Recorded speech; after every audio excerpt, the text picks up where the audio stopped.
shifters are kind of what you'd expect. He said he put a kit in it.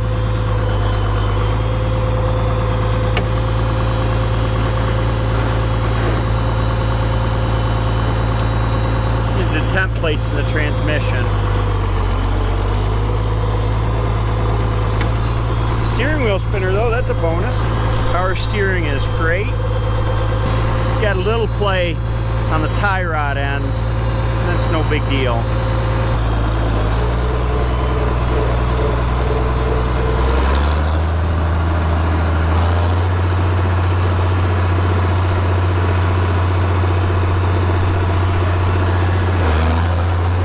That is strong. Of course, no oil pressure gauge, so you don't know.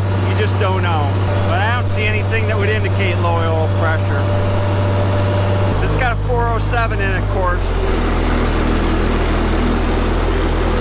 Lots of grunt.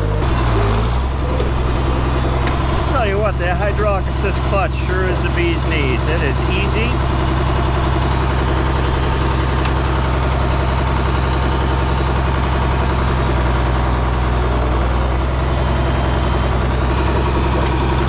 He said this has got the improved kit in it, like I put in the 756.